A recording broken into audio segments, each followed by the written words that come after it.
is another Wednesday night, and interestingly, the first in 2023. And you are right on time for the news with the extra touch that goes beyond the ordinary. It's good to be back with you after my vacation. You know that saying, all work and no play makes well, I'm not dull. Well, tonight, the 2023 budget gets to the level of the finance minister, having been signed into law by Mr. President. Do you know what is done with the budget at this stage? Find out. In politics, the political gladiators are on the move, intensifying the wooing game towards success and securing the votes of the electorates as the elections draw nearer.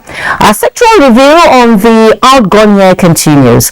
We have an incident involving one of our own that again brings to the fore part of the hazards that comes with journalism that is condemnable. Join us for the latest on the Abeokuta New Year murder as we beam our spotlight on road signage in the nation's capital, and somewhere a woman keke operator gives her male counterparts a run for their money. There is, of course, business and sports. We have much more on our lineup, so sit back for the full package and don't be told as the taste of the pudding lies in the eating. What more? Your Wednesday night just got better. I am Fatima Umar Buba, and this is News Extra. You're welcome. You can follow this news live on our website, nta.ng/live, NTA News Now, and all the social media platforms displayed on the screen for updates. You already know that the 2023 budget has been signed, and sequel to that, the Minister of Finance, Budget and National Planning, Zainab Ahmed, has been given details of government spending plan in the coming year, stating that despite a growing debt profile, the government will not restructure her obligations. Have you also been following the stamp duty debate? Then this report is for you. Leah Katumba witnessed the budget breakdown, where it was revealed that total revenue available to fund the 21.83 trillion naira 2023 federal budget is estimated at 10.49 trillion naira.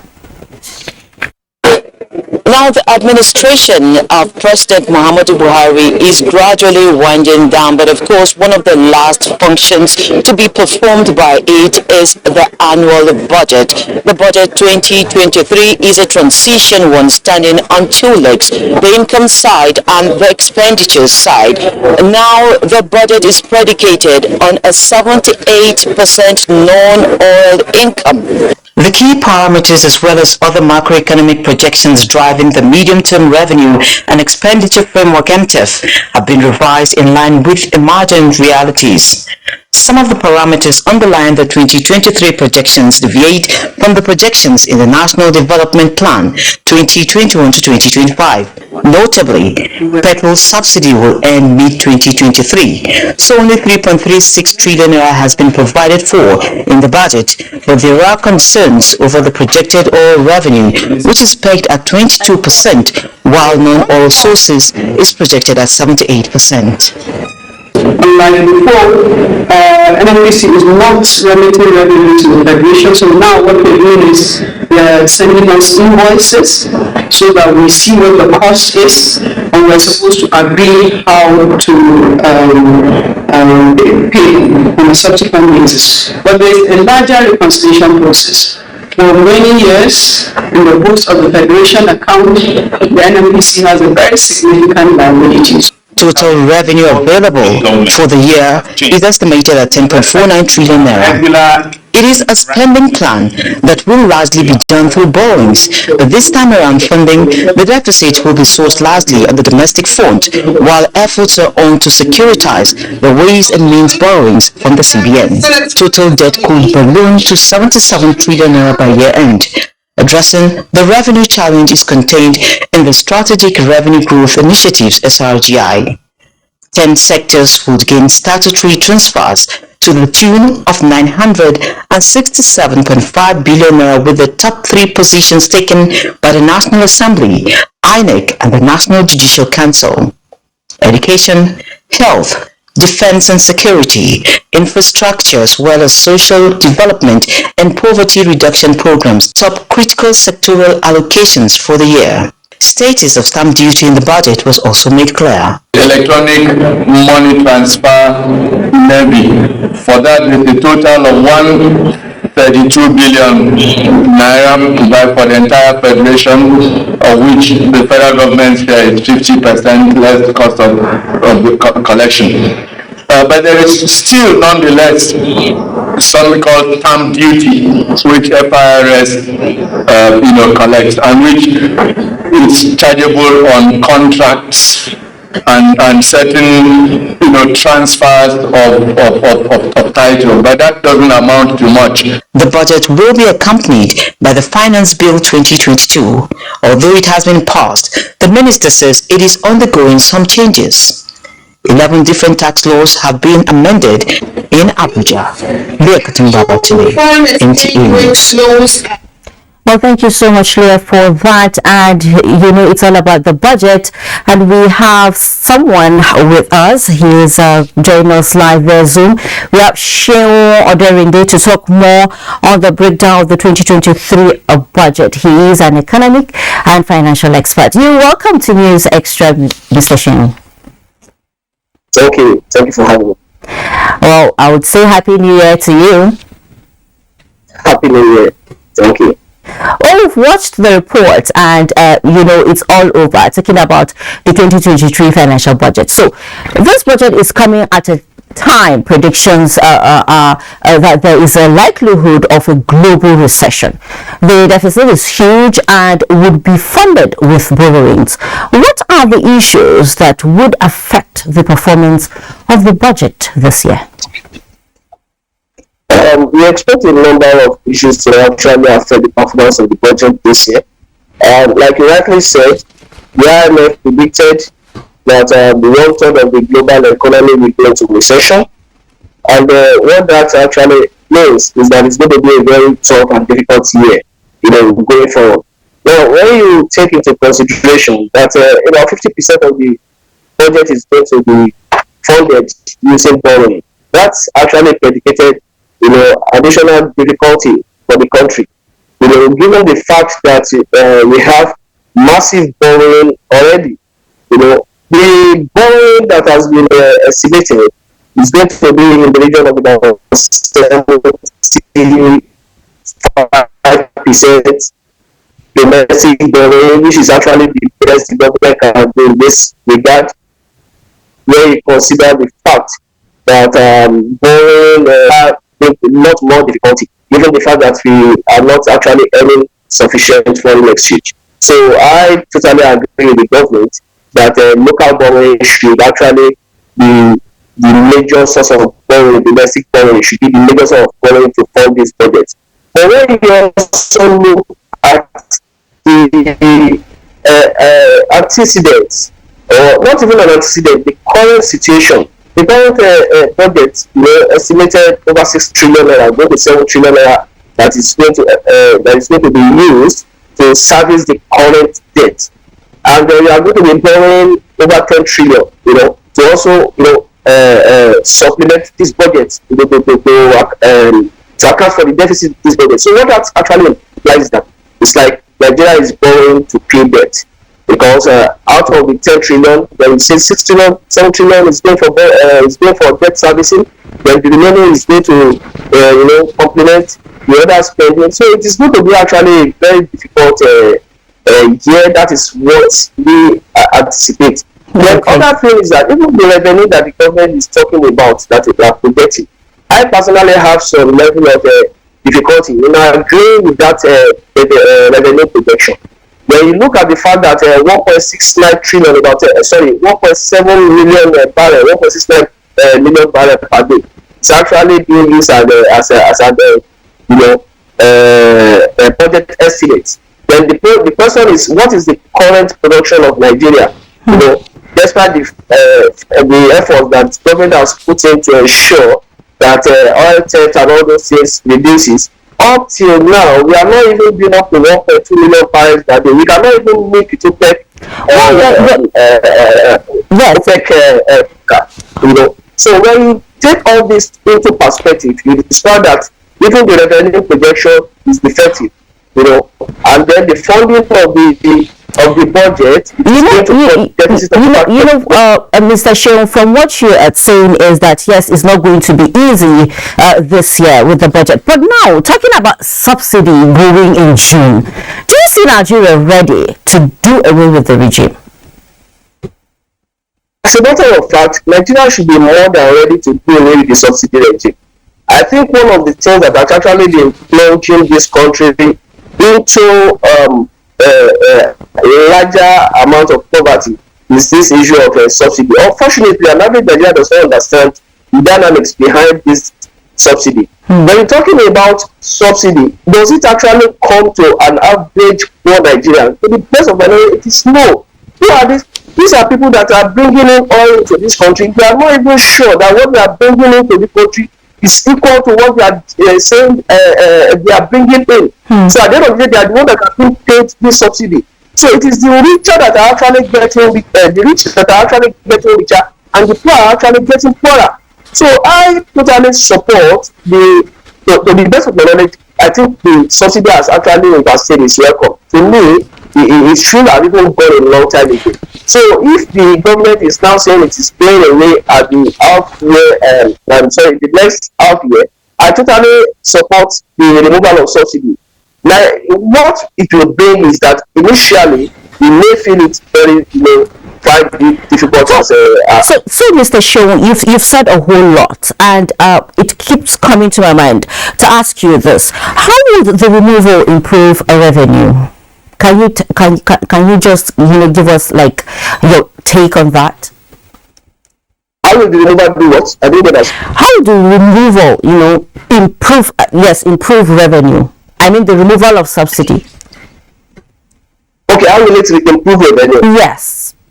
So definitely, because when you even look at the budget as it were, over 4 trillion has already been budgeted for first subsidy. So this 4 trillion need not to go to first subsidy again. Yes, an average Nigerian will have to pay more out of his own pocket to buy fuel, and of course it is going to lead to inflation on other goods and services too. Fine, but the government will not be able to have sufficient funds to fund infrastructure, to fund other aspects of life that is going to actually benefit this individual talking about. And life would be a lot better. Government will also find it a lot easy to finance its own projects. All right. Okay. Thank you so much.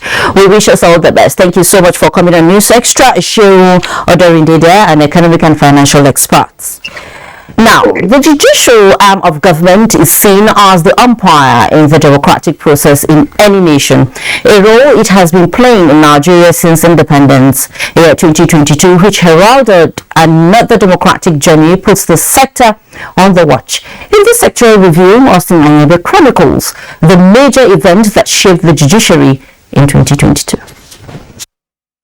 The judiciary has been playing its judicial role in the nation's constitutional democracy, as it does not only play the roles of an arbiter between the executive and the legislature, but also regulating the democratic process between INEC and the political parties by adjudicating on matters arising from political conflicts in court. This is why year 2022 was challenging to the arm of government. To start with, the passage of the Electoral Act 2022 as amended, geared towards fine-tuning the 2023 electoral process, did not come to stay without the intervention of the judiciary, as interpretation of some provisions were sought from the courts. The Electoral Act specifically is creating another workload for the judiciary. Take for instance the issue of what time is appropriate to commence a pre-election matter. The issue of the mood, the manner in which a pre-election matter can be commenced, whether it's by originating summons, whether it's by writ of summons. If you are alleging particular set of allegations, it's a new headache that they have to struggle with. There was allegation of ripples between the then Chief Justice of Nigeria, Justice Ibrahim Tanko Muhammad, and other justices of the Supreme Court. This resulted in exchange of letters among the justices, which eventually ended in the media space. Although Justice Tanko resigned on health grounds to pave way for Justice Olukayode Ariwola, who is now the Chief Justice of Nigeria. The court in 2022 also contended with the case of the leader of the proscribed IPOB, Nnamdi Kanu, where the verdict of the Court of Appeal quashing charges against him was challenged and still pending. It's a generic problem. Once elections are here, the Nigerian judiciary is overburdened with election matters. They will pay little attention to the other cases, whether we like it or not. You saw how many of them were drafted into election petition panels. What that implies is by the time they start working, every other case in their docket has to go to the freezer, regardless of the enormity of it. The court also presided over the case of Abba Kyari, an erstwhile Super Cop who was arraigned by the National Drug Law Enforcement Agency, NTA, along others on drugs-related matter. The war against graft also raged in 2022 as the Accountant General of the Federation, Ahmed Idris, was arrested for defrauding the nation of almost 100 billion naira. The case is equally in court. Also in 2022, the country witnessed the release of two former governors, Joshua Dare of Plateau State and Jolly Nyame of Taraba State, by the Council of State, who were serving various jail terms, having been found guilty of corruption charges. Again, several discussions on how to improve the welfare of judicial officers took the center stage in 2022 as the matter dominated discourse at the 2022 Court to Bar ceremony in Abuja. The welfare of the judges in Nigeria is the lowest even in Africa. It's unfortunate. And we have to do something urgently about it. Even the National Assembly is also part of our statutory job. We have been doing everything possible to make sure that judiciary reform is an excellent. There were several other inter and intra-party electoral issues that were agitated upon by various courts in 2022. In Abuja, Austin Anyebe, NTA News. This next report adds to the list of series of physical attacks journalists in Nigeria had experienced in the line of duty, and it has to do with one of our own. It was a narrow escape from death in the line of duty when the NTA news crew deployed to the Mile 12 market in Ikosi, Isheri, local community development area of Lagos State, in a bid to investigate the root cause of the demolition of a section of the market, came face to face with danger. Our investigative reporter, KG Boksari Ahmed, who led the team, got smashed on the head with the camera by the head of the heavily armed thugs. She managed to file in this report. It was a duty call at the Mile 12 market without having an inkling of what was to be when the crew set out to do what it does best. Our first port of call was the office of the Yeye Dupe, the vice chairperson of the market, who declined speaking with us, but later with the chairperson, Mrs. Iyabo Ahmed, who vehemently warned us not to go near the demolished section of the market, but asked us to see her at home, which of course we declined, but instead requested that the head of the demolished section of the market take us round to see the situation. We had not spent up to 10 minutes before thugs chanting praises of Iyaloja Iyabo Ahmed arrived at the scene, smashed our camera on my head, beat the other members of the crew, used iron thugs, not less than 10 Judicial cutlasses and guns, scared almost all the victims. Some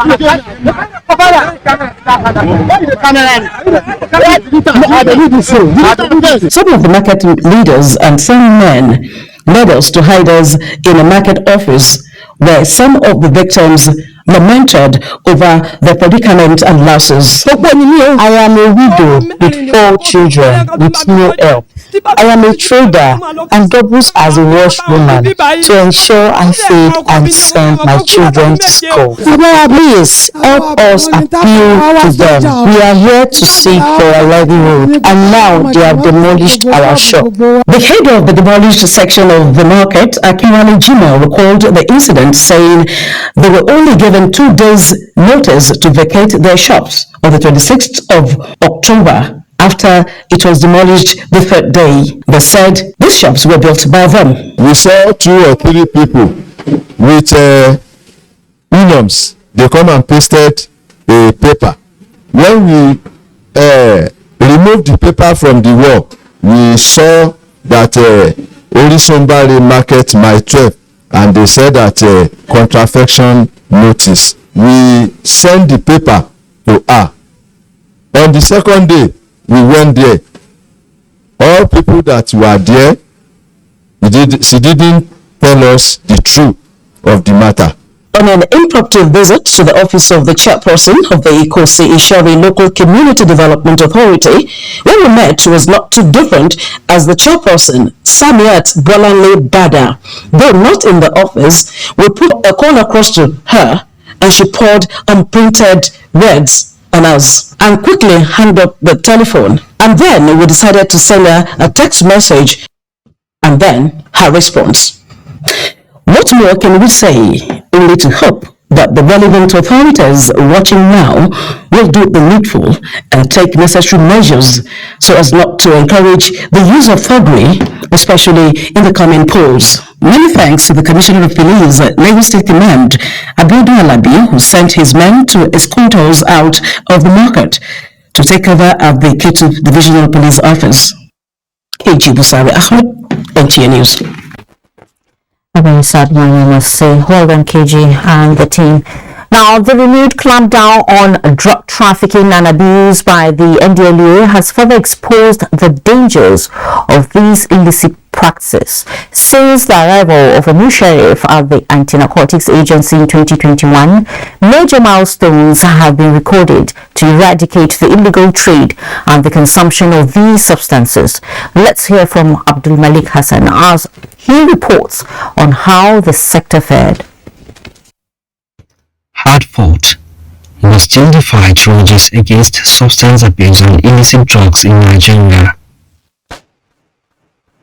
And for as long as it subsists, drug abuse and trafficking both stand as setbacks to the attainment of some of Nigeria's national goals.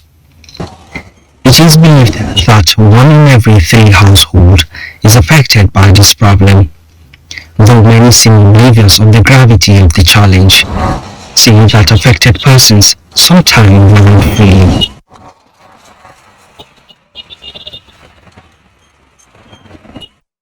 This is in spite of rigorous efforts by the Anti-Narcotics Agency, the National Drug Law Enforcement Agency (NDLEA), to clamp down on perpetrators of drug trade.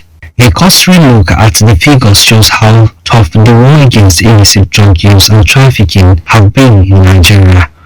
Between January 2021 and October 31st, 2022, the Anti-Narcotics Agency has arrested 23,907 suspects, with many seizures and prosecutions.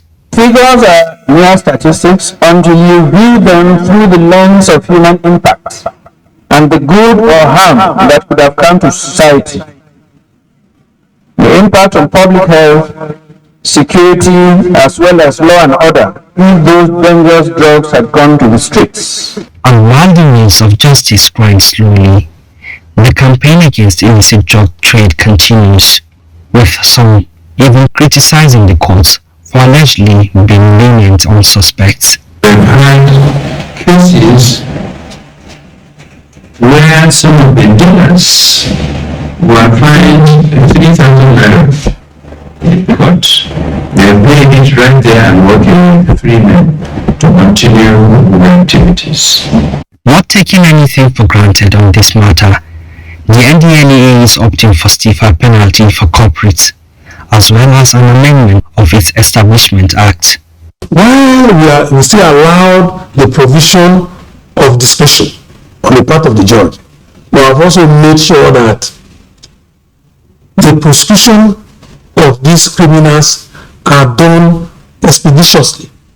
Experts who have studied the drug problem in Nigeria have outlined some key measures to engender reduction in drug demand, which, by the way, is central to the drug trade in Nigeria. The projections that have been given for 2030 that says that in Africa we'll have a 40% increase, that actually should give us serious cause for concern in our need to respond to the drug situation. The idea is for governments and organizations to focus more on prevention activities, education of the public for people to get to understand the need for them not to start using drugs, and for those who are using drugs and develop problem from their drug use to be treated rather than criminalized. The war on the illicit drug trade and abuse in Nigeria is multifaceted, with relevant authorities combining several mitigative approaches targeting addiction on the one hand, but more of the factors driving demand. As part of this, the NTA had on June 10, 2022, launched a helpline 0800 10 20 30 40 to assist those dying in silence. Abdul Malik Hassan, NTA News. In the meantime, the Department of State Services has rearrested the mastermind of a vehicle-borne improvised explosive device attack of 29th December 2022 near the palace of the Ohinoyi of Iwiraland in Okene, Kogi State during the President's visit to commission some projects in the state. A statement from the service indicates that one Abdul Mu'min Ibrahim Otaru, aka Abu Migdad, and his associates Saeed Suleiman were arrested on the 3rd of January 2023. Investigations by DSS reveals that Otaru was a high commander of Islamic State West Africa province and has coordinated several attacks, including the 5th of July 2022 attack on Kuje Medium Security Custodial Center in Abuja. The statement also said Otaru and his gang have staged several kidnap operations in Kogi and Ondo states. Meanwhile, the suspects are in custody and will be prosecuted. It's now time for us to take a break. We'll be right back. And so we're about to follow this new game that developing the most sound. Trust me, going to blow your mind. Bigger is always better. Get bigger data for better value only with Glow. So let's go. Unlimited. Our country want better. Our country want better. Go do work for us. Mama talk and move. Mama talk and move for a better Nigeria. Good life income. Now you want to. Now you need to. Yes, so people of Nigeria, they jolly for the better. One shell for we country, so we need to put Asiwaju Bola Tinubu, the next president of Nigeria. Our people don't look the matter well said. Only Bola Tinubu don't do what it everybody can see. Now you get the experience. Where you go fit you stick make our country better. Make life sweet for we and our picking them. Bola Tinubu don't get a better plan to chase down work for we youth. Better school, the security of lives and property, unity and peace for all the country people of Nigeria. But these and many other better things where in don't vocalize. It could make we all vote Asiwaju Bola Tinubu president of Nigeria. Vote Fatima as vice president. Vote APC, the party ratio groom.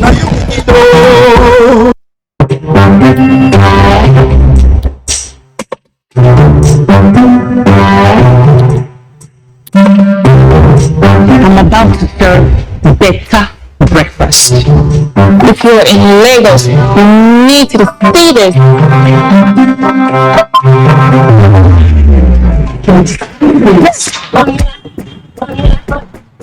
I'm with Australian companies. This is giving travel. Get more data to enjoy exclusive content. Dial *141# now. Airtel, the smartphone.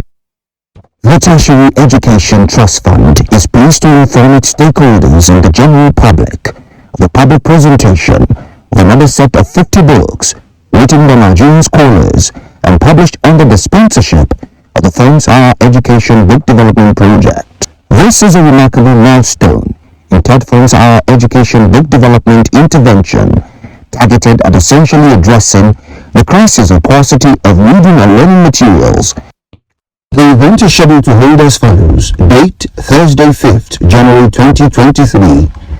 Venue, second floor, Conference Hall, the Federal Ministry of Education, Abuja. Time, 10 a.m. prompt. Announcer, Acting Director, Public Affairs, Abdulmumin Onidi, Federal Executive Secretary. I dey look for pension fund administrator, wey stop, make sense, wey care for me. No be the time wey story go enter the matter when it's time to deliver. No. When you tell them go stress you out, call them dey accessible. Customer care wey dey on point. No go regret when you try up faster. We say investment, just do it.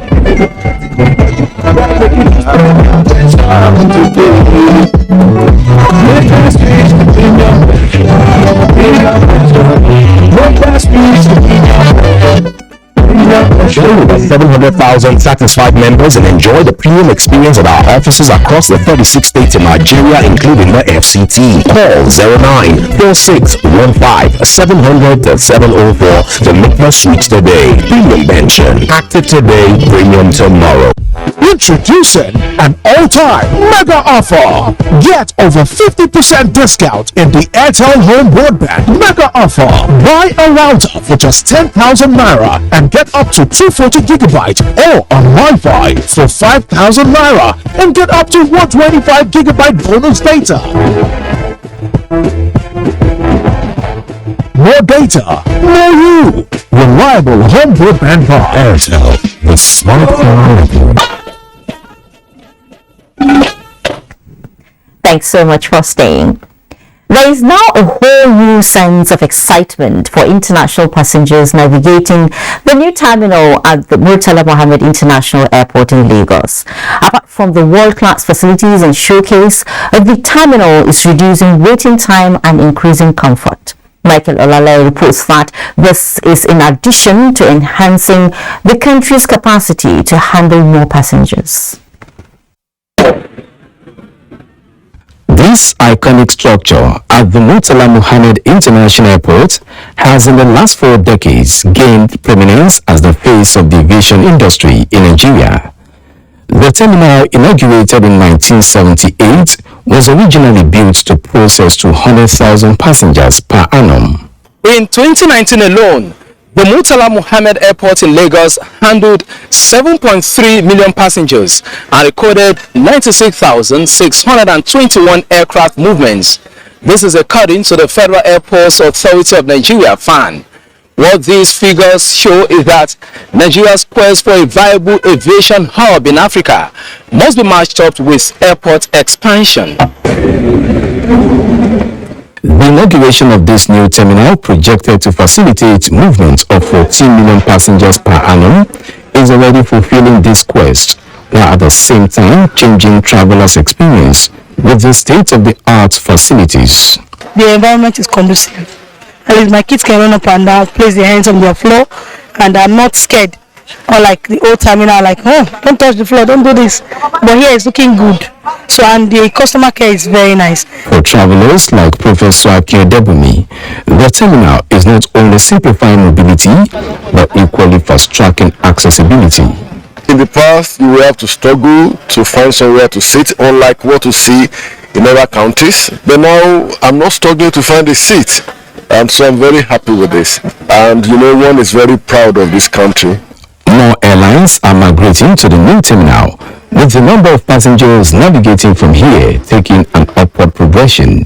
and stakeholders believe the momentum will be sustained once the issues surrounding apron space is sorted out. With this and what I've seen around, the traffic is going to increase. It's going to create more job opportunities for people, and more people will be willing to use this airport. Equipped with 66 check-in counters, 16 immigration desks at arrival, 28 immigration desks at departure, 8 security screening points and 6 passenger boarding bridges, the new terminal at the Lagos airport is projected to create more than 3,000 jobs. In Lagos, Michael Olale, NTA News. Amazing developments there. The generation capacity of Nigeria's power sector is estimated at 13,000 megawatts, but what is distributed is less than 4,000 megawatts. The shortfall between generation and distribution is attributed to weak transmission network. The good news, however, is that the federal government is addressing the challenges impeding supply of adequate electricity through the Presidential Power Initiative. Joshua Ojito gives us update on the implementation of the project. Generation high, distribution low. In between is transmission grappling to wield power amidst persistent cases of grid disturbances. That is the sad tale of Nigeria's power sector. Now, federal government is rewriting the story of the sector with Siemens engaged to rehabilitate, upgrade and expand transmission and distribution networks. The Siemens agreement will boost capacity in terms of resolving the issues of the bottlenecks in the distribution interface. If generation has been improved, and then also transmission network has also been improved and made to evacuate power. Issues of not being coherent with the targets, achievable targets in the sector will be addressed by the intervention of the agreement signed for Siemens by President Muhammadu Buhari. 10 mobile substations and mega transformers with more than 3,000 distribution transformers, as well as 42 new injection substations are needed for quick fix. With March 2023 as delivery deadline, 6 mega transformers have already arrived, with installation ongoing in Lagos and Abuja. The project is going on very well, and it's aimed at raising the operational capacity of the Nigerian power supply in 3 phases. The first phase, which we are chasing now, to raise it to 7,000 megawatts, then to 11,000 megawatts in second phase, and the third phase to reach 25,000 megawatts between now and 2025.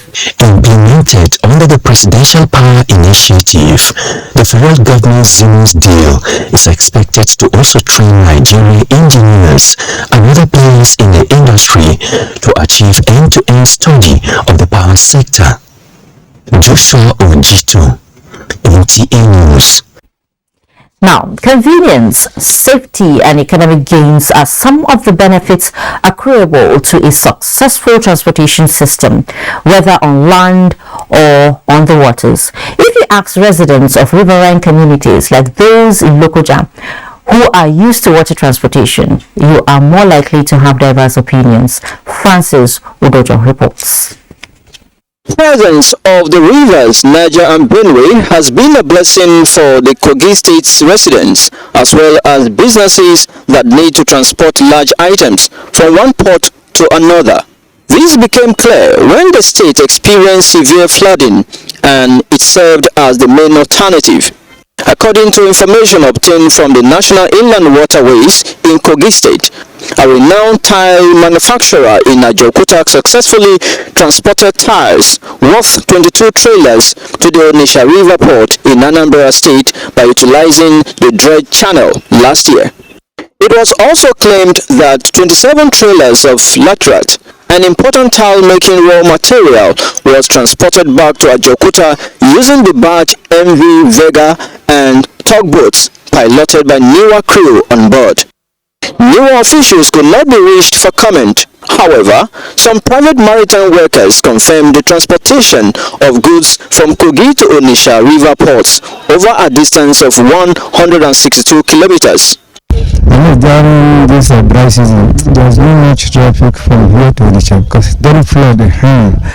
That's how we get boat that can go down to either Onitsha and all those places.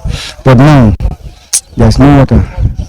So boat from here to Onitsha to this Bayelsa side will be grinding for road. The security of the river, both river police, both navy, both marine police, all with we used to see them on the river patrolling.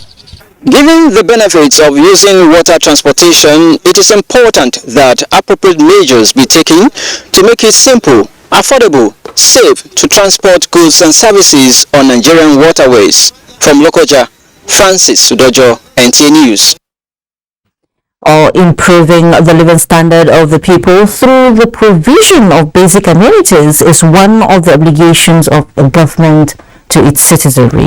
Ogedi Nwekwe reports that the flag off of the roads is, in Mobodo here road is expected to put to an end the long suffering of the people.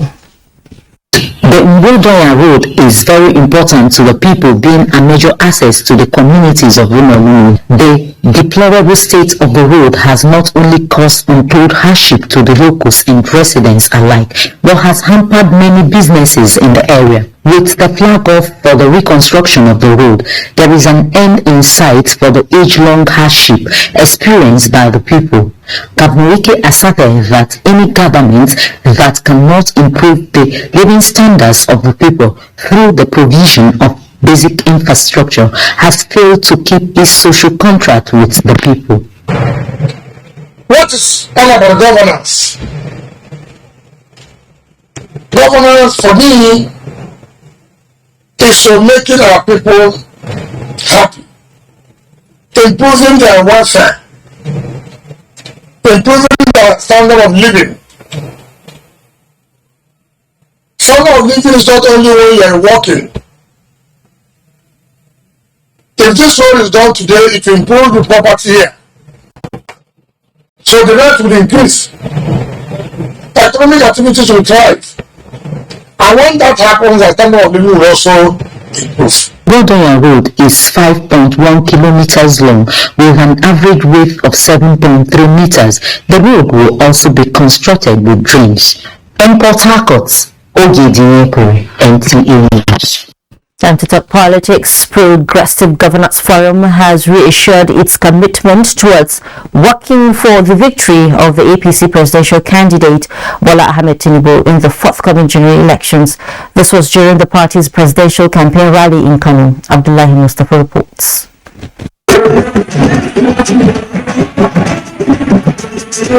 This is the first mega political event since the commencement of electioneering campaign for the 2023 general elections in Kano. Not only party members from the state, national stakeholders of the APC, including state governors, were in attendance. It was used to show solidarity to the party's presidential flag bearer, Bola Ahmed Tinubu. Take all the variables into consideration, but the most important is the credentials of our presidential candidate and the credentials of his running mate. President of the Senate, Ahmed Lawal, Director General APC Presidential Campaign Council, Simon Bakolalo, and Chairman, Progressive Governance Forum, Abubakar Atiku Bagudu, assured that all members are fully behind the candidature of Bola Ahmed Tinubu and are committed to ensuring his victory. The overwhelming support of Kano People APC Vice Presidential candidate Kashim Shettima assured would be rewarded with projects and initiatives that will boost the state's economic fortunes. For Tinubu, it is not a moment for speech-making. He thanked the people of Kano for the large turnout and warm reception. In Kano, Abdullahi Mustafa, NTA News. From Kano, let's head to Ibadan, where party faithful under the aegis of National Mandate Group staged a freedom walk in Ibadan, the Oyo State capital, for Atiku Abubakar, the presidential candidate for the People's Democratic Party (PDP. Ayomiku Ajibola has that.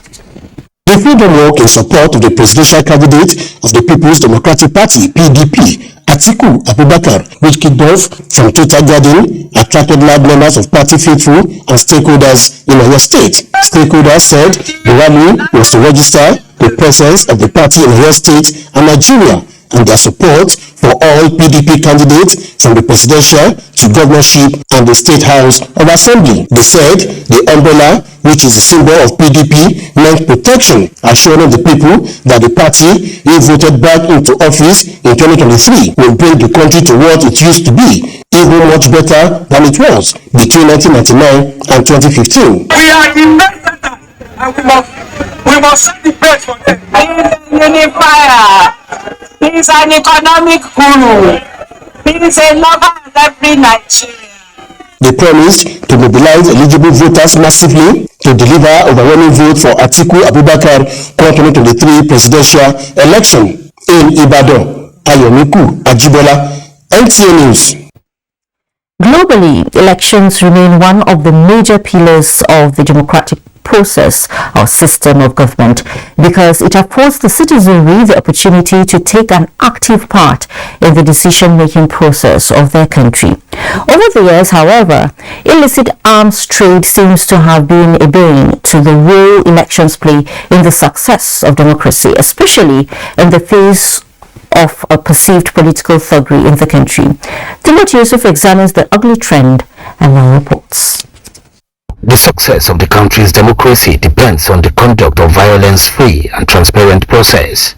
It is also a fact that it is through election that the power which is entrusted by the people in their representatives is transformed with authority, that is, the right to govern. How has this process fared over the years? Definitely there's a lot of interest, a lot of enthusiasm shown by both the politicians and also the electorates. And in fact, even the watchers, those who are watching Nigeria. Ordinarily, the conduct of violence-free election is expected to enhance democratic tenets, but many believe the reverse is the case in Nigeria. This is due to the alarming rate of arms proliferation, which is directed at encouraging electoral violence in Nigeria since independence. By this action, the President has further demonstrated Nigeria's commitment to the provisions of Article 24 of the ECOWAS Convention on Small Arms and Light Weapons, which requires each member state to establish national institutions to promote a multilateral approach to stamping out illicit arms trade in the sub-region. With another round of general elections coming up in February and March this year, the undemocratic experience of political thuggery can be minimized, even if not a complete eradication, through refined political culture. And it begins with a step as being demonstrated here through a commitment by this set of youth. We should know that we are facing 2023 election, and students, we are going to play a vital role by determining who will govern us. We equally call upon all the youth to show social vice, drug abuse and political thuggery. Political players and watchers also have roles to play in ensuring a violence-free election. Killing and murdering and manipulating the electoral process are all within the electoral offensive segment of the Electoral Act 2022. How many Nigerians are aware of those provisions? So our view is that the non-state actors, who are the electors or the voters, need to equally be prepared. It is therefore important to know that arms proliferation is an underlying factor in the perpetration of electoral violence of various magnitudes. Such include political thugs clashes, electioneering campaigns disruption, destruction of electoral materials, harassment of voters and electoral officials. We cannot afford this only towards the 2023 general elections. Ongoing efforts being made by the government and its agencies to checkmate arms proliferation may appear to be infinitesimal and ineffective in achieving the desired goal. It is hoped that 2023 may be a game changer in the face of the numerous assurances being given by the present administration to leave a legacy. Timothy Yusuf, NTA News. Well, thank you so much, Timothy, for that. In the next segment, 2022 in retrospect, our correspondents chronicle events that shaped various sectors. Join us for these and much more. It's a little for Nigeria. Oh, better days are coming. Better days that gives us hope and strength. Oh, I feel determined to keep this hope alive. Bring them smiles back to all Nigerians. It's a new dawn in Nigeria. Renewed hope beckons on our people. The silver lining dots the skies. The firm importance of bright future as the people of Nigeria move to vote a man whom they have come to trust for the realization of their aspirations for a better Nigeria. That man is Asiwaju Bola Tinubu. He has been tested. He can be trusted. Vote Asiwaju Bola Tinubu as President of Nigeria 2023. Vote Kashim Shettima as Vice President. Vote APC. Surely with Bola Ahmed Tinubu, the smiles are returning. We are close to home. Bring them smiles back to all Nigerians.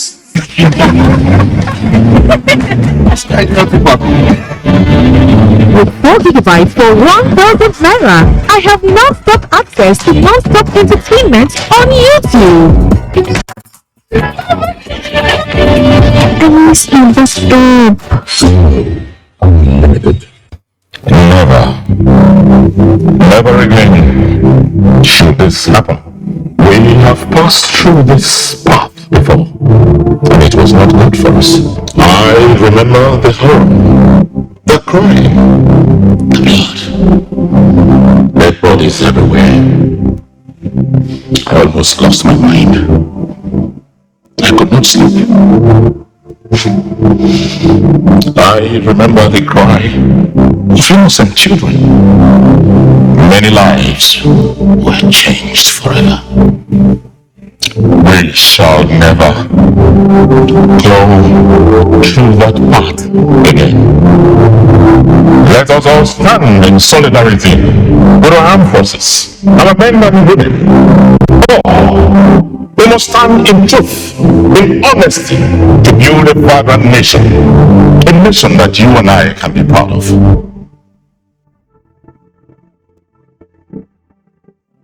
Looking fresh for your date? Get even fresher with Close-Up. New Close-Up Triple Fresh Formula. It cleans deeply, fights 99% of bacteria, and it cools intensely. Keeping you protected and fresh. Picture. Still fresh, still protected.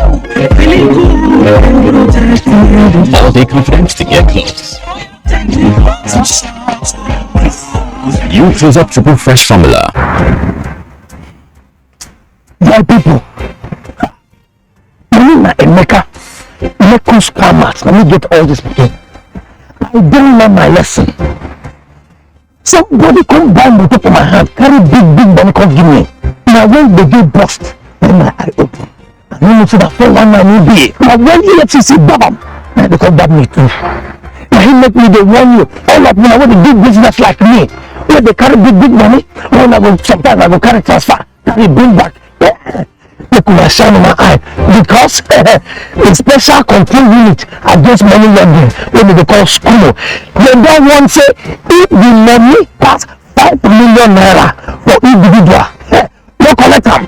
If it pass 10 million naira for company, no collect them. Can I do a bank? If you don't do one like that, 250,000 naira for every day where this offense happen. Or they will suspend your license, or they will shut down for your hand. You talk say, I know 1 year. This message is from the Economic and Financial Crimes Commission, EFCC.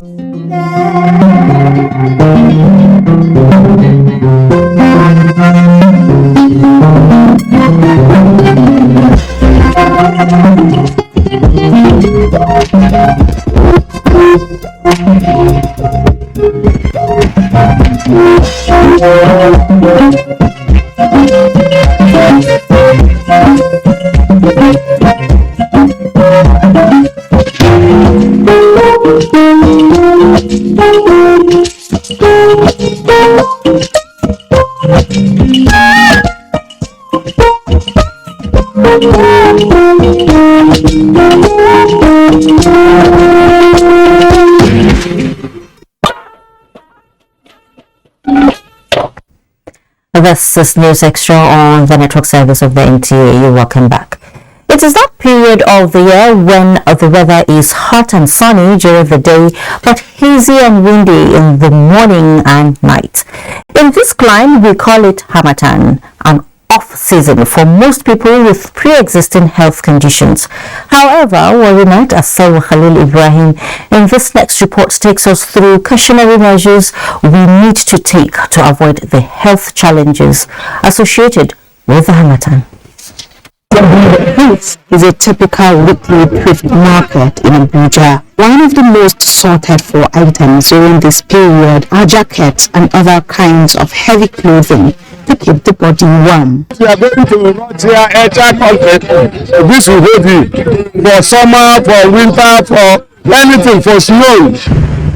This is when sickle cell and asthmatic patients will have to take extra shielding. Allergic to cold. So that's something that affects me health-wise. So one of the things I do during this period is that I make sure I'm always with my sweater, I'm always with my cardigan.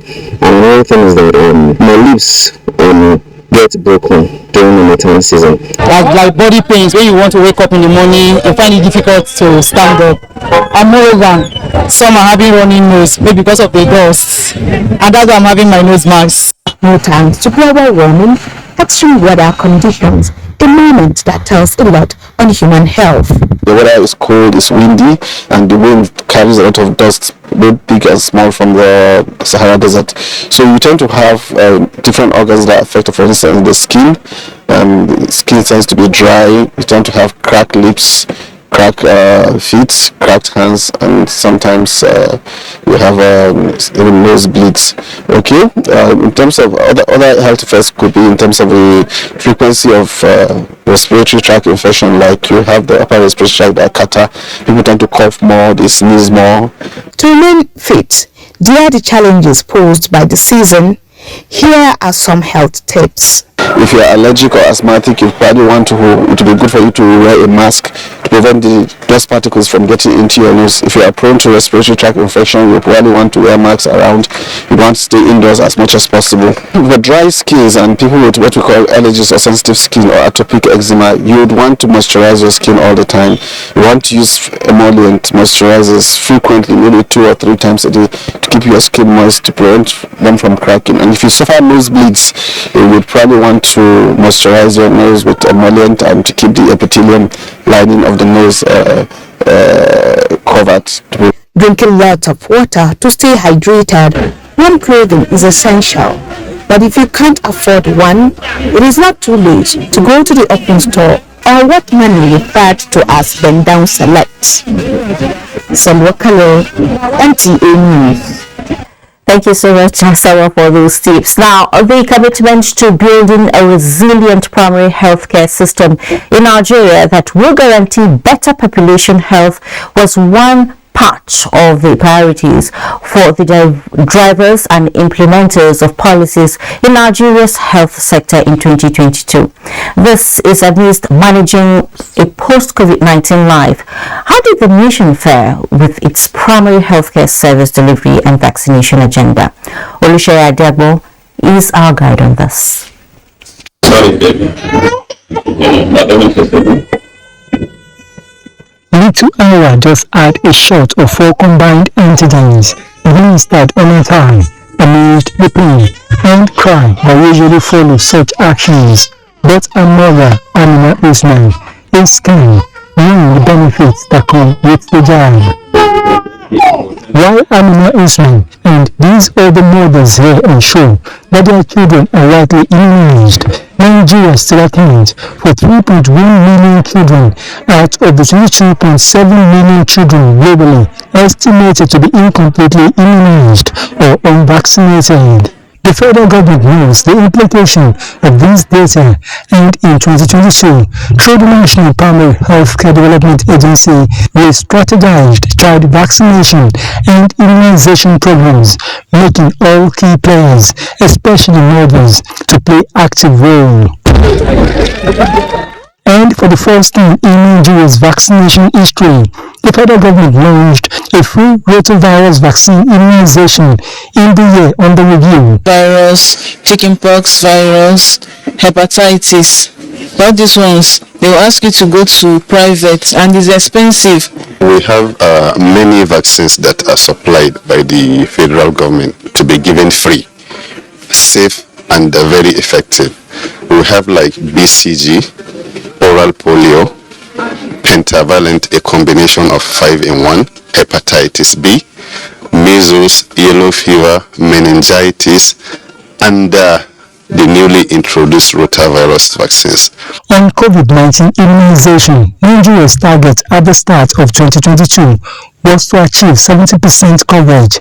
A glance at the NPHCDA website, however, indicates that about 50% target has been met, as more than 60 million eligible persons in 36 states and the FCT are now fully vaccinated. For to compare with previous years, Nigeria used to receive 4 shipments of vaccines per year, which were planned, and now we're talking about 200 shipments in a year. Nigeria took a great step towards local production of vaccines in 2022 with the collaboration between Biovaccine Nigeria Limited and Serum Institute of India in the establishment of vaccine manufacturing plants in Ota, Ogun State. So who will buy? So government now has approved 15% of the vaccines that UNICEF normally supplies us for Biovaccine to supply through contract manufacturing with the Serum Institute of India.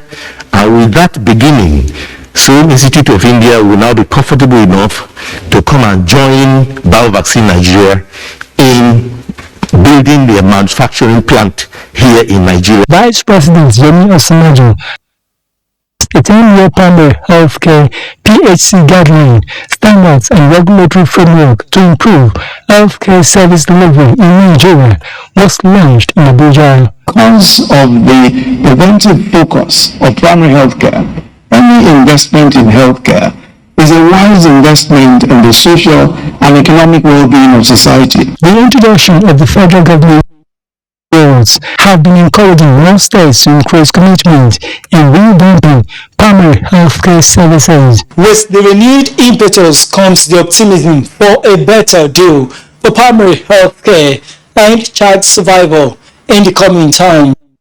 Olúṣèyẹ Adéagbo, NTA News.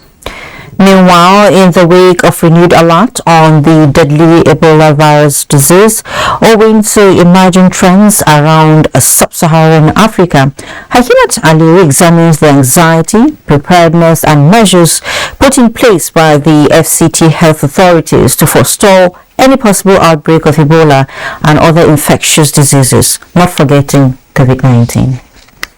Recall that Ebola was recorded in Nigeria the year 2014 through a Liberian diplomat, Patrick Sawyer, who flew into the country after contracting the virus, putting at risk all who had contact with him. 42 days after the last case, Nigeria was declared Ebola-free by the World Health Organization. Recently, on 29th October 2022, the Nigerian Center for Disease Control, NCDC, in a public health advisory, warned against re-importation of the deadly Ebola virus disease, EVD, following rising cases of infection in Uganda and Democratic Republic of Congo. Ebola, as we call it, is one of the diseases that is classified as viral hemorrhagic fever.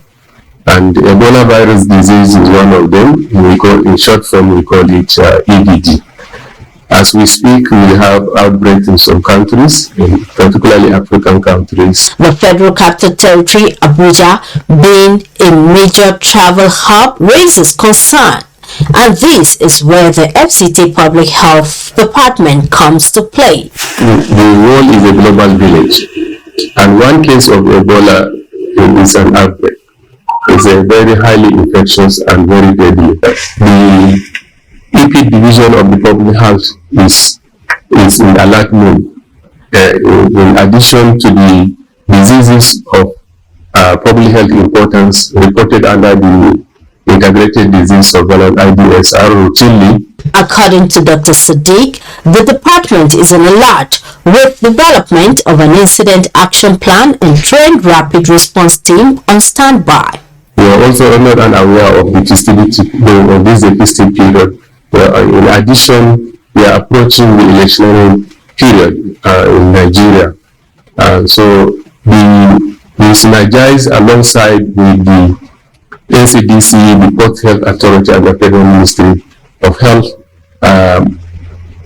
In case we suspect, we quarantine, we take sample, we send to the reference laboratory.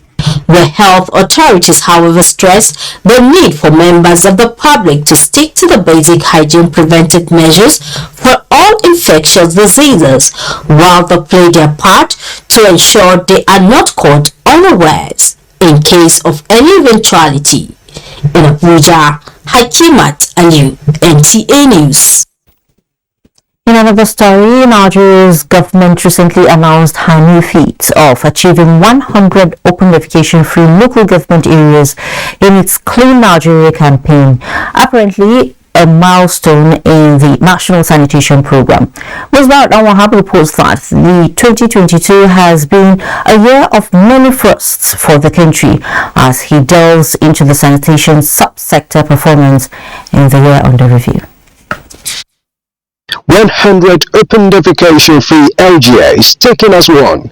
Then, Nigerian sanitation subsector as many firsts in 2022. The United States has become the trailblazer and the first state to become open defecation-free in the country. A proud moment for Nigeria, with Jigawa completing the cycle of cleansing its environment and stopping the unwholesome practice. It is the first and only one of such status out of the 36 states and the FCT. Scandalous albeit, it's a pointer to more possibilities in the race to erase a practice that earned the country fame for the wrong reason. Open defecation, a personal hygiene problem that has become a national concern, placing the nation in international hall of shame. Upturning this situation has been a major task for Nigeria since 2015. The crusade has not been an easy cruise, but consistency is the name of the game as they campaign to discourage those in the act and encourage construction and use of toilets paid off in the outgoing year from 71 to 100 ODF LGAs. So it means that between January to December we have also added 29 local governments. While we see it as low, there is a steady progress. The steady progress notwithstanding, there are about 48 million people still in the practice in the country. The effort is not commensurate with the population growth, so the population growth seems to be much faster than the rate at which people are getting out of this business, and so we don't see much progress. But there's progress. With the state of emergency declared in the sector in 2018, followed by the Clean Nigeria campaign and backed up with the Executive Order 9 in 2019, the Nigerian government believes it is on the right track in the race. The bottom line, the political will has been demonstrated. Now it is the will of the people that is required, because I've been saying this a long time ago that once the people themselves, sanitation is a personal business, once every Nigerian accepts that, look, this is not a good habit, and then our job is done. When the traditional rulers understand and run with it, we'll get better results. And then let us also have more of this discussed in our churches and our mosques, because we know that cleanliness, like we say, is next to godliness. Looking ahead into 2023, stakeholders expect Nigeria to maximize the gains of the 2022 World Toilet Summit hosted by the country. The most important is, what do we do after the summit? What lesson learned? How can we leverage from the recommendation from the summit to really support the federal and state government to reach the target? Jigawa is out of the woods, looking to maintain its prestigious status, while Katsina is counting down to complete its cleanup. Many states and even the FCT have not recorded any open defecation-free LGA yet, But the target is to end open defecation in Nigeria by 2025. In Abuja, Musbal and Wahab, NTA News. And it's time for us to talk business, and we have Musa Abakar with Business News. Musa, it's good to see you. Thank you, Fatima. The central bank says its attention has been drawn to misleading online publication which made several false claims concerning the recent sale of the federal government's interest in Polaris Bank Limited. Statement by Director of Corporate Communications Osita Wanisobi said contrary to claims by an online publication, the divestment from Polaris Bank was supervised by a divestment committee comprising senior representatives of AMCOM and CBN and supported by reputable legal and financial advisors. The divestment mode, process and decision received requisite board and regulatory approvals. At no time did any other party make a higher purchase offer as falsely claimed by the online publication. The entity in question, Fairview Acquisition Partners, did not take the opportunity to update their offer by participating in the divestment process and thus did not make a binding purchase offer for Polaris Bank. The divestment was executed based on the relevant laws, global best practices for bank resolutions and requisite regulatory approvals. The CBN says it remains resolute in pursuing its mandate to promote a safe and sound financial system in Nigeria. And now to stock market. The equities market closed Wednesday trading session in positive territory. The all-share index advanced by 0.12% at 51,657.56 basis points. A total turnover of 265.7 million securities valued at 13.5 billion naira were traded in 4,156 deals. Equity capitalization increased to 28.1 trillion naira. And that's a quick look at business news. It's back to you, Fatima. Oh, thank you so much for that. Now, the 7th Governing Board of the Niger Delta Development Commission, NDDC, has been inaugurated with a call on them to fast-track development of the region in line with the Commission's mandate. Kenneth Manim reports that the Minister of Niger Delta Affairs performed the ceremony.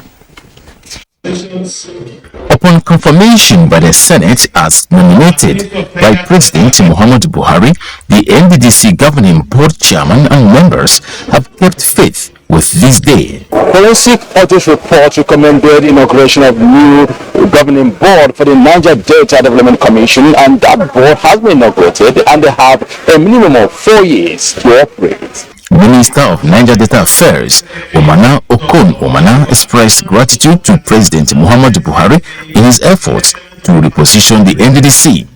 Both ministers of the Niger Delta Affairs reaffirmed the commitment of the ministry to deliver good governance in the Niger Delta area by collaborating with stakeholders. The task before the new board that includes a faithful implementation of the recommendations of the report of the forensic audits. The new board will have to look into these allegations of irregular employments from 2019 and follow up on the ongoing personnel audit in the Commission.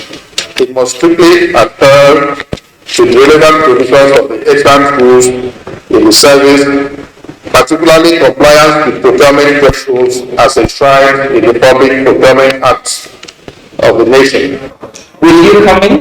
Transparency, integrity, and due diligence will be associated with the NDDC. The new chairman of the board, Loretta Onochi, is also confident that issues of underdevelopment, unemployment, and environmental degradation in the region will be adequately addressed. She also solicited the support of state governments under the commission.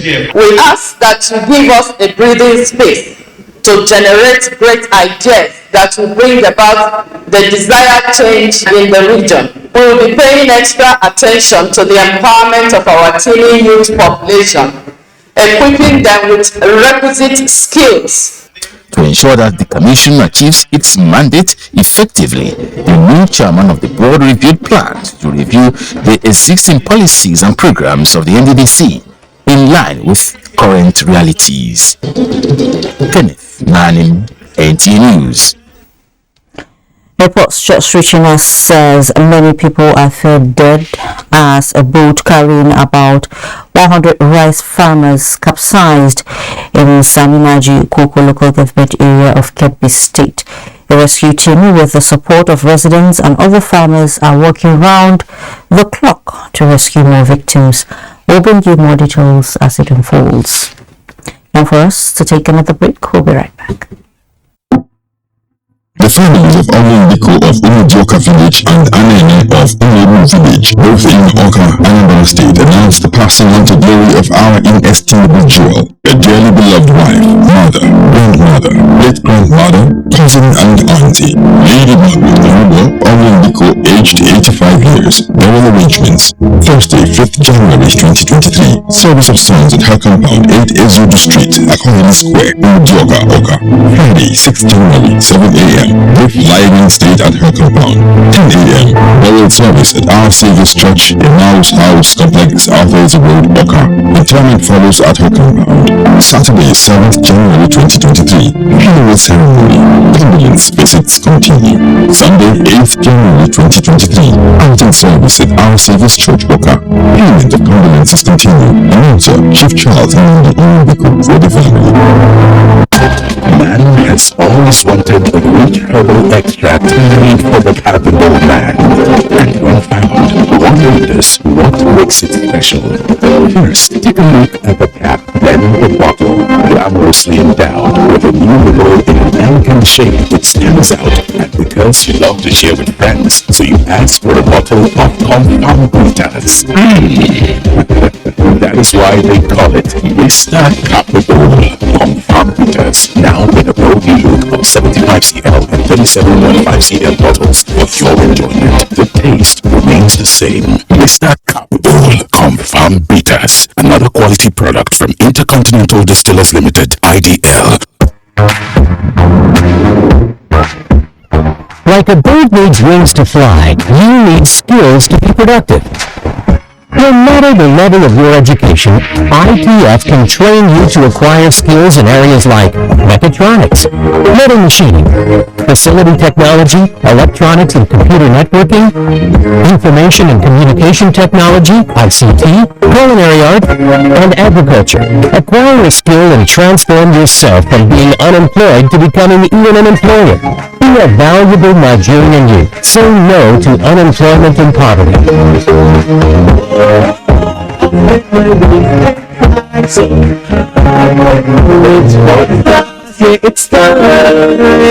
Industrial Training Fund, developing the nation's human resource.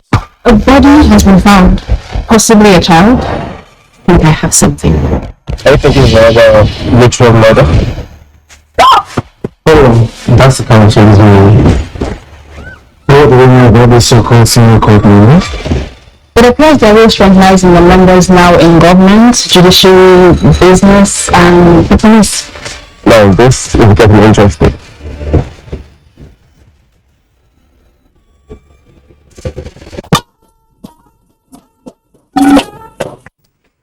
Welcome back. Road safety rules and regulations are made clearer by traffic signs, which keep drivers safe. In the absence of signage, untrained drivers will be free to do whatever they want, putting themselves, other drivers and pedestrians at risk. Madam Judicial takes a look at FCT roads devoid of road signage and reflectors at night.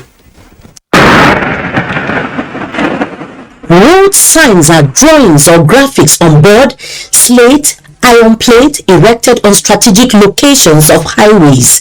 These drawings have different connotations to guide motorists on how to use the road safely.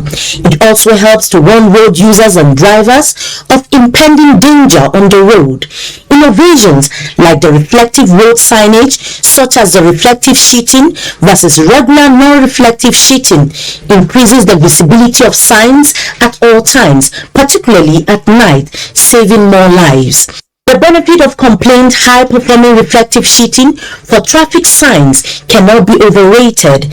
These, however, seem to be lacking on most roads in the nation's capital, sometimes resulting in avoidable accidents. From my own experience within the capital city, I think we hardly have enough reflective road signs. Most of the places that I've been to, they don't hardly use reflective road signs, and I think we actually need something like that, considering the fact that we don't have much of the street lights, and then it's to avoid road accidents and other misconceptions along the road. They are not enough, because most of the accidents in Abuja are being caused by not having them enough. If you can look at the zebra lines here across to us, you can see they are all fenced. They are not clear. They also help a lot. So I think they should add more and more directions for people to have a clear way. Experts say the primary purpose of traffic signs is to help prevent accidents and protect people on the road. It is therefore critical that they be prominently displayed and placed in such a way that it commands attention of road users, giving them enough time to respond to the command on each sign. These include speed limits to directions on where and when to turn. Traffic signs provide a wealth of information. Our duty as the Federal Safety Corps is to bring the attention of the relevant agencies of government, including the FCTA, where these road signs are not available. And we have been doing that from time to time. We have what we call road audit that is done on monthly basis, and the information on whether these things are faded or they are not available at all is forwarded to relevant government agencies and for them to take action. Now, as to whether this information are adequate enough or not, now we still need areas in the FCT that will still need additional information or road signs. Some of the roads, you will see that it doesn't have the full paraphernalia of the road signages, but as soon as they are completed, all these road signages will accompany them in full, and they will have all these reflectors, because the materials that are used to construct these road signages come in with all the characteristics of reflecting. They have lumens that reflect light. So I think that is the main thing. But our critical challenge is scavengers that steal some of this expensive road furniture, road equipment that we are having on the roads. Research reveals that the most obvious benefit of reflective road safety signboards, especially at night, is driver safety. The roads will be chaotic and dangerous without them. Drivers will have no idea when to stop, yield, or travel at what speed, and will be unaware of impending difficulties or dangers. Mariam George, Jitubo, NTA News. As part of preparations for the next month's general elections, INEC has received the last consignment of the bimodal voter accreditation BVAS machines. INEC Chairman Professor Mahmoud Yakubu and national commissioners and senior officials of the commission were at the Nnamdi Azikiwe International Airport, Abuja, to receive the BVAS. Statement by the INEC National Commissioner for Information, Festus Okoye, means that to facilitate the smooth delivery of the machines, INEC created 4 airport hubs in Abuja, Kano, Lagos and Port Harcourt. Over the last 4 months, several flights delivered the BVAS to the designated airports for movement to states of the Federation ahead of the elections. With the arrival of the last flight in Abuja, the Commission has now taken delivery of the required number of the BVAS for all the polling units in the country and extra machines in line with the contingency provisions for all critical election materials. Our last break beckons. Please stay. Algeria, African beauty on the Gulf of Guinea, blessed with natural landmarks and wildlife reserves. Nigeria, largest economy in Africa. Nigeria, famous accomplishment in entertainment and sports. Nigeria, resourced with globally respected human capital. Our uniqueness lies in our tenacity, our acumen, a testament of success. At NTA, we are forever proud to be the showcase channel of this positive energy and the reflection of the good in our nation. The capacity to tell our nation's story would not have been possible without the support and patronage of the 3 arms of government: ministries, departments, agencies, corporate bodies, advertisers, religious bodies, civil society groups, political parties, and of course you, our esteemed viewers. As we wish you a prosperous new year, let's get set to make 2023 even greater together.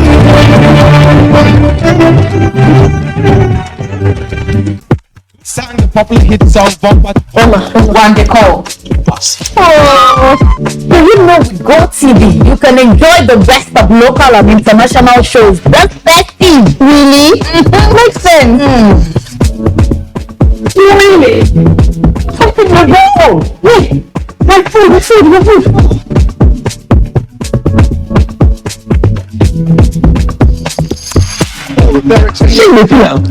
Yes. Pay for any package this festive and GoTV will bring you to a higher package. Wow. For this festive season, everybody go shine well because na bumper time we dey. Renew your subscription and get upgraded to a higher package. Dial star 288 hash to enjoy. Na better entertainment wey sure pass. GoTV, love it. Up next is Sports Update with Ayodeji Makinde. Efforts by Pro Spikers Volleyball Academy to develop 3x3 volleyball in Kogi State continue into the new year as 3 Stallions of Lokoja defeated Okene Superstars 2-1 to emerge winner of the Gala tournament in the Confluent State. Solomon Ahedeyin reports that 16 male and 4 female teams competed over 3 days with focus on ball setting, blocking, dropping and spiking by instructors at the instance of chairman, Nigeria Volleyball Referees Association. In my experience and in my club side, volleyball did tremendously in my life. That's what I'm giving back to them. Now, the passion there is that I want to develop roots to come back into it. We are coming back next year with full force and reclaim our cup. Yes, you can scrub the 3 Stallion and it's going to remain here. Team Pendi reigned supreme in the female category of the tournament, which is designed to discover grassroots talents and attract younger players to pursue volleyball careers. Elsewhere, FIFA World Cup winning captain Lionel Messi has been named Men's World Best Player of the Year 2022 by the International Federation of Football History and Statistics. The 35-year-old PSG forward inspired his country to a 3rd FIFA World Cup in Qatar and scooped the award ahead of Kylian Mbappe and 2022 Ballon d'Or winner Karim Benzema.